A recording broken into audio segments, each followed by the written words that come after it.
ഞാൻ സ്റ്റീഫൻ സാറാണ് വിളിക്കുന്നത്, ചേരിയിലെ നേപ്പാളിൽ ഗവൺമെന്റിൽ. അപ്പൊ നേപ്പാളിലെ ഫോണെല്ലാം മോശമാണ്, നല്ല റോഡില്ല, ട്രെയിനേ ഇല്ല, ഒന്നുമില്ലാത്ത രാജ്യമാണ്. അപ്പൊ ഞാൻ ചേരിയിലാണ്. കാര്യത്തിലേക്ക് വരട്ടെ. എങ്ങനെയായിരുന്നാലും നിങ്ങൾ എല്ലാവരും കൂടി ബോബി അച്ഛനെ 1-ാം പ്രതിയാക്കി അകത്തിട്ടിട്ട് നിർത്താവുള്ളൂ. ഇത് കത്രാര് ക്രിമിനൽ കത്രാര് 1-ാം പ്രതിയായിട്ട് അകത്തിട്ടാണ്. ബോബി 3-ാം പ്രതി ആവുള്ളൂ. 1-ാം പ്രതി യഥാർത്ഥത്തില് ഇവരുടെ അമ്മയാണ്. താങ്കൾ ഈ കുടുംബാംഗമാണോ? ചേരി കുടുംബാംഗമാണോ? അതെ, ഒറിജിനൽ ചേരി. ഞങ്ങളല്ലേ ഒറിജിനൽ ചേരി. ചേരി കുടുംബയോഗത്തിന്റെ ഉണ്ടാക്കിയത് എന്റെ അപ്പനായിരുന്നു. പുള്ളിയായിരുന്നു 8 വർഷം പ്രസിഡന്റ്. പിന്നെ ഒരു 10-15 വർഷം പ്രസിഡന്റ് ഞാനായിരുന്നു. ഞാൻ പ്രസിഡന്റ് ആയി കഴിഞ്ഞ് ഈ കെട്ടവൻ കത്രാരായപ്പോഴേ ആദ്യം ചെയ്ത് കുടുംബയോഗം തകർത്തു. പിന്നെ ഞങ്ങൾക്കൊരു ചാരിറ്റബിൾ സൊസൈറ്റി ഉണ്ടായിരുന്നു. അതിന്റെ എല്ലാം മേടിച്ചോണ്ട് പോയിട്ട് അത് തിരിച്ചു തന്നിട്ടില്ല. തെറിയാ പറയണേ കത്രാര്. കത്രാർ അവനെ ഗുണ്ടയായിട്ട് കൂട്ട്. അവനെ പറയും ഗുണ്ടാത്തലവനാക്കും. ഗുണ്ട ചെറിയ മാത്രമേ പറയുള്ളൂ. ഇവൻ പിന്നെ എങ്ങനെ കത്തനാരായി? സെമിനാറിൽ പോയി തിരിച്ചു വന്ന് MSW കാലടി യൂണിവേഴ്സിറ്റി പഠിച്ചു. തിരിച്ചു വന്നു. അപ്രാദേശിക പരസ്യമൊക്കെ കൊടുത്തു. കല്യാണം നടന്നില്ല. വീണ്ടും തിരിച്ച് അച്ഛനായി കഴിഞ്ഞിട്ട് അവനൊരു LLB എടുത്തു കഴിഞ്ഞപ്പോൾ അവൻ പരനാറിയായില്ലേ. LLB കഴിഞ്ഞ് കഴിഞ്ഞപ്പോൾ എന്ത് ചെയ്യാമെന്നായില്ലോ. അവന് ശരിക്കും പറഞ്ഞാല് തന്ത്രപൂർവ്വം ഈ കൊച്ചു പുറത്തേക്ക് പോയി രക്ഷപ്പെടാതിരിക്കാൻ വേണ്ടിയിട്ട് ഒരു മുറി പണിതാ 2-ാം നില മുറി പണിയാൻ വേണ്ടിയിട്ട് 3 ലക്ഷം കുടുംബശ്രീയിൽ നിന്ന് ലോൺ എടുത്ത് മനഃപൂർവ്വം ഇവളെ കൊടുക്കുകയായിരുന്നു എന്നുള്ളത് മനസ്സിലാക്കാൻ എനിക്ക് പ്രയാസമാണ്. കാരണം അത്രയ്ക്ക് ദുഷ്ടനാവും. കാരണം അറിയാമല്ലോ, സിവിൽ സ്കോർ ആണെന്നാലോ അല്ലെങ്കിൽ ബാങ്കില് ഇങ്ങനെ ഒരു കേസിൽ പെട്ടാലോ പുറത്തു പോകാൻ പറ്റില്ലല്ലോ. ആ കൊച്ചിന് അയർലൻഡോ ഇസ്രായേലോ ഒന്നും പോകാൻ പറ്റാത്ത ഒത്തിരി കുടുക്കിയില്ലേ. എന്നിട്ട് പോലും ഈ കൊച്ച് 16,000 അവിടെ ശമ്പളം അച്ഛനത് മനഃപൂർവ്വം ചെയ്തതല്ലേ. അതായത് കുടുംബശ്രീ ലോണിൽ പെടുത്തേണ്ട കാര്യമൊന്നും ഇവർക്കില്ലല്ലോ. ഇവന്റെ ആ തന്തേനെ ചികിത്സിക്കാൻ അവർക്ക് കാശില്ലാഞ്ഞിട്ടൊന്നും അല്ലല്ലോ. എന്റെ തന്തേനെ ചികിത്സിക്കാൻ ഇവന് കാശില്ലാഞ്ഞിട്ടല്ലല്ലോ കുടുംബശ്രീയിൽ ലോൺ എടുപ്പിച്ചത്. അതിന് ഒരു പാവമായി പോയി. അതിനതും മനസ്സിലായില്ല. ഇവർക്ക് കാശില്ലാഞ്ഞിട്ടല്ലല്ലോ, തന്തേനെ ചികിത്സിക്കാൻ കാശില്ലാഞ്ഞിട്ടല്ലല്ലോ ലോൺ എടുപ്പിച്ച്. മനഃപൂർവ്വം കൊടുക്കാൻ വേണ്ടി ലോൺ എടുപ്പിച്ചതാണ്. ഈ കുടുംബക്കാർക്ക് അറിയായിരുന്നോ ഇങ്ങനെ ഈ കുടുംബത്തിൽ ഈ പ്രശ്നമുണ്ടെന്ന്? അത് ശരിക്കും പറഞ്ഞാല് അവിടെ അടുത്തുള്ളവർക്ക് ഈ 2 കുഞ്ഞുങ്ങൾ കരയുന്നത് അറിയാമെന്നല്ലാതെ ഷൈനി എപ്പോഴും ഒരു ദുഃഖിച്ചൊരു മുഖമായിട്ട് ഇങ്ങനെ കണ്ടിട്ടല്ലേ ഉള്ളൂ. ഷൈനി ഒരിക്കലും പുറത്ത് കാണിച്ചിട്ടില്ലല്ലോ. ഷൈനി സ്വന്തം വീട്ടിൽ ചെന്ന് കഴിഞ്ഞിട്ട് അവിടെ രക്ഷയില്ലാതെ പോയില്ലേ.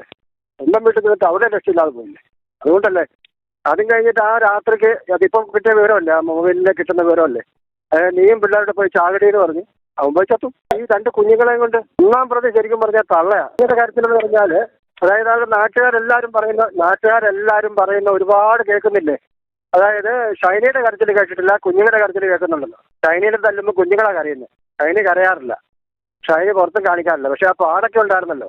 ആ കുഞ്ഞുങ്ങൾ എന്തോരം അനുഭവിച്ചു കാണും. ഇനിയിപ്പോ ആ ചെറുക്കന് വേണ്ടിയിട്ട് എന്തെങ്കിലും ഒന്ന് ചെയ്യണം കേട്ടോ. ആ ചെറുക്കനെ ഇവരെന്നാ ചെയ്യും? ആ ചെറുക്കനെ അവരുടെ വീട്ടിൽ സമാധാനമായിട്ട് ഇരിക്കാൻ പറ്റുമോ? അവന്റെ പെങ്ങന്മാരെയും അമ്മേനെയും കൊന്നവരുടെ കൂട്ടത്തിൽ അവൻ ജീവിക്കേണ്ടി വരില്ലേ തിരിച്ചു വന്നാൽ? അവനാ സ്കൂളിൽ പഠിക്കട്ടെ. സ്കൂളിൽ പഠിച്ചു കഴിഞ്ഞിട്ട് അവനെ വേറെ എങ്ങോട്ടെങ്കിലും മാറ്റാനുള്ള എന്തെങ്കിലും വഴിയുണ്ടെങ്കിൽ നോക്കണേ. നിങ്ങൾ കുടുംബക്കാരല്ലേ അത് ചെയ്യേണ്ടത്? നാട്ടുകാരാണോ ചെയ്യേണ്ടത്? ഞങ്ങള് കുടുംബക്കാര് ഇതെന്ന് പറഞ്ഞു കഴിഞ്ഞാൽ ഏതാണ്ടൊരു ചേരി കുടുംബം അല്ലല്ലോ. ചേരി കുടുംബത്തില് ചേരി വല്ലാർമ എന്ന് പറഞ്ഞ ഒരു പുള്ളി തെറിച്ചൊരു അകലേകാണ്ട് ഉള്ളതാണ്. ഞങ്ങൾ ചേരിക്കാർ ഒറിജിനൽ ചേരിക്കാർ. അത് വിലിപ്പായി ഒക്കെ പറയുന്നുണ്ടല്ലോ. വിലിപ്പൊക്കെ ഒറിജിനൽ ചേരിയാ, ഞങ്ങളൊക്കെ ഒറിജിനൽ ചേരിയാ. ചേരി പറമ്പ് കടന്നുകാണ്ട് അതിന് ചെറിയ ബന്ധമേ ഉള്ളൂ, വലിയ ബന്ധമൊന്നും ഇല്ല. പക്ഷെ ചേരിക്കാർക്കാണല്ലോ നാണക്കേട്. ഇപ്പൊ ചേരിക്കാര് ഒറ്റ കാര്യം പറയാം. 1914 മാക്കിൽ മെത്രാൻ പറഞ്ഞിട്ട് ഉദയംപേരൂരിന്ന് ഒരു കുടുംബത്തെ, പുള്ളിയുടെ ചോട്ടി കിടന്ന ഒരു കുടുംബത്തെ തൊഴിലെ കൊണ്ടുവന്ന് 2 ഏക്കർ സ്ഥലം ഗ്രോട്ടയുടെ അടുത്ത് കൊടുത്ത് ചക്കോട്ട് കൊടുത്ത് അവരാണ് പുളിമുട്ടിക്കാർ കേട്ടോ. ഒരുപാട് പേരെ സഹായിച്ചിട്ടുള്ളതാണ്, ഒരുപാട് കാര്യങ്ങൾ ചെയ്തിട്ടുണ്ട്. ഇത് ചേരിക്കാർക്ക് മൊത്തം നാണക്കേടായില്ലേ. ഈ വലിയ പറഞ്ഞിട്ടെന്നാ കാര്യം? അത് ഈ കുടുംബത്തിൽ ഒരു കത്തനാരുണ്ടായാൽ തീർന്നു. ഒരു കത്തനാരുണ്ടായാൽ കുടുംബം നശിച്ചു. അതാ രക്ഷപ്പെടുമല്ല ഇപ്പൊ പലപ്പോഴും കാണിക്കുന്നു. ഞാൻ സ്റ്റീഫൻ ചേരിയില്ലേ പണ്ട് അഭയ കേസിന് പ്രതികരിച്ചതിന്റെ പേരിൽ 5 കള്ളക്കേസ് ഉണ്ടായതാണല്ലോ എനിക്കെതിരെ 1997. എല്ലാ കേസും ഹൈക്കോടതി വാഷ് ചെയ്ത് കളഞ്ഞു.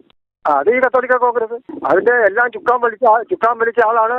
ഇപ്പോഴും ഇതിന്റെ എല്ലാം ചുക്കാൻ പിടിക്കുന്ന ആരാന്നറിയാവോ? സുരേഖ് ലോകായുക്ത. അവനാണ് ഇതിന്റെ എല്ലാം ഉരുട്ടുകുത്തിക്കാരൻ. ലോകായുക്ത അവരും കോട്ടയം ലോകക്കാരനാണല്ലോ. പിന്നെ ന്യൂമാൻ കോളേജ് 2010 ചോദ്യപേപ്പർ ഉണ്ടായപ്പോ അന്നും ഞാൻ പ്രതികരിച്ചു കഴിഞ്ഞപ്പോൾ എന്നെ അവര് എന്തെല്ലാം ഉപദ്രവിച്ചു. ഇപ്പോഴും ഉപദ്രവിച്ചുകൊണ്ടിരിക്കുകയല്ലേ. നമ്മുടെ വിഷയം എന്ന് ഈ പഞ്ചായത്ത് മെമ്പർ ഒരു അല്പം ഗുണമുള്ളായിരുന്നു ഇതൊന്നും ഉണ്ടാവില്ലായിരുന്നു കേട്ടോ. പഞ്ചായത്ത് മെമ്പർ ഒരു അല്പം ഗുണമുണ്ടായിരുന്നു. അവനിപ്പോ പഞ്ചായത്ത് പ്രസിഡന്റാ. പിന്നെ MLA MP എന്നാ ചെയ്തേ? ഇതുവരെ എന്തെങ്കിലും പ്രതികരിച്ചോ? MLA വിജയ ജോസഫോ MP ഡീൻ കുര്യാക്കോസോ എന്തെങ്കിലും പ്രതികരിച്ചോ? എന്തെങ്കിലും? അതിന്റെ ന്യൂമാൻ കോളേജിലെ ചോദ്യ പേപ്പറിൽ മതന്ന പിന്നീട് കോടതികളില്ലാന്ന് പറഞ്ഞു. ഇപ്പോഴും ജയിലിൽ കിടക്കുന്ന ആരാ? മുസ്ലിങ്ങൾ 15 വർഷമായി. ഇവൻ കല്ലൂർക്കാട് വികാരി, ഹയർ സെക്കൻഡറി മാനേജര്, കത്തോലിക്ക കോളേജിലെ രൂപത ഡയറക്ടർ. അവൻ പണ്ട് അമേരിക്ക പോയിട്ട് ആരും പള്ളിയിൽ കയറ്റിയില്ലല്ലോ. തിരിച്ചു വന്നല്ലോ. ഇവൻ ഓസ്ട്രേലിയയിൽ ആരെങ്കിലും പള്ളി കയറ്റി ചാടിച്ചു വിട്ടില്ലേ? അവനിപ്പോ കോട്ടയത്തേക്കാണ്ട് ഏതോ കക്കൂസിൽ, കോട്ടയത്താണോ തിരുവനന്തപുരക്കുന്നിലാണോ ഏതോ കക്കൂസിലിരുന്ന് ഭക്ഷണം കഴിച്ച് കക്കൂസിലിരുന്ന് കുർബാന ചെല്ലുന്നുള്ളൂ കേട്ടോ. കുറച്ച് കഴിയുമ്പോൾ അവനും പൊങ്ങി വരും, ഇവൻ ജാമ്യം എടുത്തിട്ട് ഇറങ്ങി വരും, ഇവർ ഇനിയും വളരും. അതാണ് കാരണം. എങ്ങനെയായിരുന്നാലും നിങ്ങൾ ഒക്കെ ചെയ്യുന്നതിനകത്ത് ഒത്തിരി സന്തോഷം. മുന്നോട്ട് പോവുക. ഈ രണ്ട് കുഞ്ഞുങ്ങളുടെ മുഖം മനസ്സിൽ നിന്ന് മായുന്നുണ്ടോ മോനെ? ഈ രണ്ട് കുഞ്ഞുങ്ങളുടെ മുഖം മനസ്സിൽ നിന്ന് പോവോ? അത് ഒന്ന് കണ്ടു കഴിഞ്ഞാൽ അത് മുഖം വല്ലതും ഉണ്ടായിരുന്നോ?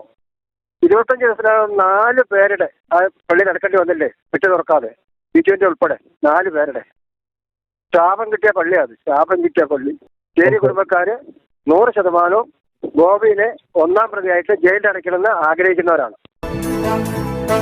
i2i News, an eye for truth. i2i News subscribe ചെയ്തിട്ടില്ലാത്തവർ ഇപ്പോൾ തന്നെ സബ്സ്ക്രൈബ് ചെയ്യുക. നോട്ടിഫിക്കേഷൻ ലഭിക്കുവാൻ ബെൽ ബട്ടണും അമർത്തുക.